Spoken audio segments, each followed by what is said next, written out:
Assalomu alaykum aziz yurtdoshlar, vatandoshlar. Mening ismim Anora. Bilganlar bilishadi, bilmaganlar uchun ozgina o'zimni tanishtirib o'taman. Oddiy fuqaroman. Men ham birinchidan 3 bolani onasiman. 17 yildan buyon Koreyada yashab kelyapman.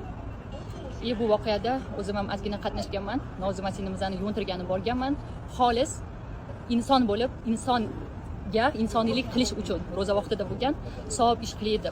Ammo bu ish juda ham katta bo'lib ketdi. Buni hech qachon men unaqa ko'nglimga ham, hayolimga ham kelmagan edi. Ming afsuski, ko'p ishlar bo'lib ketdi. Uni plus tarafi, minus tarafi menga emas, muhokama qilish, hammasi mana qonun ichida birga shartnoma qilgan advokatlar yordami bilan hal qilyapmiz. Men o'rtada xolis inson bo'lib, shu Koreya davlatida uzoq vaqtdan beri yashab kelganim sabab, men ham aziz ota-onamga aziz farzand bo'lganim uchun, men ham qiz bo'lganim uchun va 3 bolani o'g'illi onasi bo'lganim uchun xolis xolamlarga bir insoniylik qilish maqsadida chiqib yordam beryapman.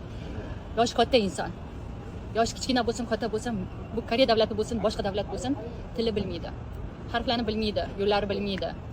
Sizlardan bir qattiq iltimos qilib qolardim, ikki og'iz shirin duolaringizni qilib kommentariyaga yozsanglar, ana marhamat, bemalol. Lekin ayrim qo'shtirnoq ichidagi erkaklar ham, ayollar ham bilmadim, men inson qiyofasidagi insonni bilmadim. Har bir inson kommentariyaga negativ yozishdan oldin ignani o'ziga sanchib ko'rsin. Og'rimasa boshqa insonga sanchsin. Hozir yashayapmiz, yoshimiz nechida farqi yo'q. Yana buyog'iga yashaymiz. Har bitta tilingizda mana chiqayotgan so'zni 5 sekund sortirovka qiling, keyin gapiring. O'zingizga bo'lmasa farzandingizga bo'lmasa nevarangizga, yetti zurriyotingizga ta'sir qiladi. Sizda har bitta gapirayotgan gaplaringiz, qiliqlaringiz. O'shaning uchun ozgina o'ylab yozinglar kommentariyani. Bugundan keyin menga ham ko'p hitlar bo'ladi, boshqa bo'ladi.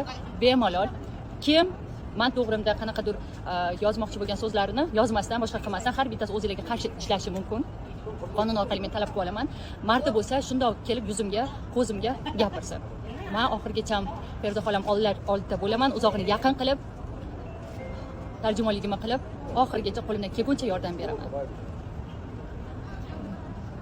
To'g'ri, rahmat. Shunchalik yonimda turib harakat qilyapsizlar. Yana qancha insonlar bor, hozir bitta oldimizda emas, lekin harakat qilib berishyapti. Oson bo'lmadi. Qizimning oldida yashagan uyiga borish, ko'rish, joylarni juda ham qiyin bo'ldi bu. Lekin men bu yerda kuchli bo'lishim kerak. Mayli, hamma har xil yozadi, negativlar bo'ladi. Men hamma gap so'zga tayyorman, chunki farzandi uchun men qizimni oqlab berishim kerak. Qizim unaqa qiz bo'lmaganligi, o'z-o'zini osmaganligini men yaxshi bilaman. Qizim yashashni juda ham yaxshi ko'rgan. Bu yerda juda ko'p yopiq narsalar turibdi. O'sha narsalarni izlash bilan ovoramiz hozir. O'ylaymanki, adolat qaror topadi. O'zi bu yoqqa kelishim ham faqat shuning uchun kelganman.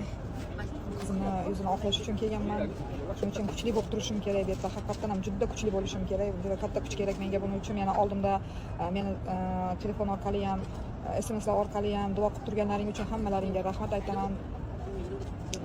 Nima desam, men bu yerda ko'p narsa ko'rdik. Hozir borganimizda ko'zimiz bilan ko'rdik ko'p narsalarni. Men juda ham hayratlandim.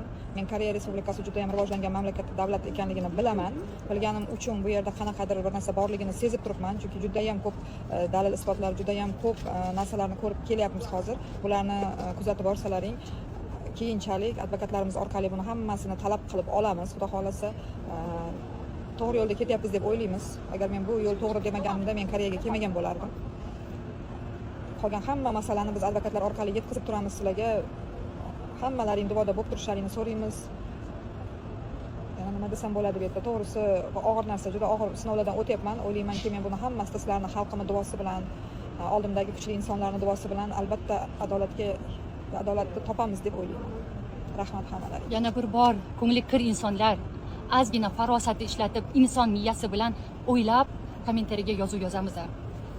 Kecha yaqinda mehmonxonaga kelib ozgina video qo'yganini ko'rdim. Tagiga kirsam kommentariyaga, nimaga qaysi vijdoninglar bilan shunaqa yozishga qo'linglar borda, shunaqa ko'nglinglar borda. Mayli, bir milshetda gapirsam. Men videolarimni qo'yib borayotganim maqsadi, men uni ataylabdan qizimga tashab turaman, faqat qizimga emas, jiyanimga, sinimga, hammasiga tashab turganimning maqsad bu strafovka. Qayerda yurganimni ko'rib turishlarini xohlayman. Men chunki bu yerdagi ayrim insonlarga ishonmaganim uchun bu videolarni tashayapman. Gap uni internetga chiqib ketishida yoki aylanishida deb tashayotganimiz yo'q bu narsalarni. Meni strafovkam uchun, o'zbekchasiga nima deyiladi bu narsa? O'sha strafovkam uchun tashlayotgan narsa bu videolar. To'g'ri tushuninglar. Qaranglar. Bir ona farzandidan ayrildi. judolikka keldi. Qanaqasiga ona qanaqa bo'ladi? Sizlarning xayolingizda, sizlarning dunyo qarashingizda qanaqa bo'ladi? Men bilmadim, ona kerak bo'lsa olovga, kerak bo'lsa suvga o'zini ota oladi. Hozir xolamizga nima qilsa ham nimaga mumkin bolasini uchun kurashyapti? Nimaga sizlar shunaqa xunuk kommentariyalar yozasizlar? Kelsangiz boshida kelsangiz bo'lar edi. Yana nima degan? Kelar ekansiz-ku baribir sayohatga kelibdilarmi? Yana ozgina vaqt o'tgandan keyin kunboy ishga, albaga chiqadilar. Ko'rib qolsak ajab emas. Voy inson, seni ham qaysi onang bordir, a? Seni ham ona dunyoga keltirgan-u. Ertaga sen dada bo'lmaysanmi? Sen ona bo'lmaysanmi? Sen farzanding bo'lmaydimi? Farzandingning bolasi bo'lmaydimi? Kelajagingdan bugungi kuning bilan yashama, ertangi kuningni ham ozgina o'ylab qo'y. Mana bu vijdoningni sal halollab keyin yoz. Shunda to'g'ri bo'ladi. Bir nima qilishdan oldin, bir nima gapirishdan oldin ignani o'zingizga sanchinglar. Og'rimasa keyin ana birovga sanchinglar. Sizlardan iltimos qilib so'rab qolaman. Ikki og'iz duo qilib qo'yinglar, omad tilab qo'yinglar. Agar shu so'z sizlarni qo'lingizdan kelmasa, qo'linglar bilan yoza olmasanglar, zararinglar ham tegmasin. Bir insonga yordaminglar, foydali tegmasa, zararinglar ham tegmasin. Xo'p, lishni mani qanaqadir g'iybat qilib, qanaqadir negativ gapirmoqchi bo'lgan insonlar oldimga kelinglar. Yuzimga, shundoq yuzimni ko'rib, ko'zimga ko'rib gapiringlar. Xo'p? Har bitta yozgan so'zinglar sizlarni o'ylab gapiryapman. O'zingizga qarshi ishlab qoladi. Men o'rtadagi xolis inson bo'lib, insoniylik qilyapman xolos. Rahmat.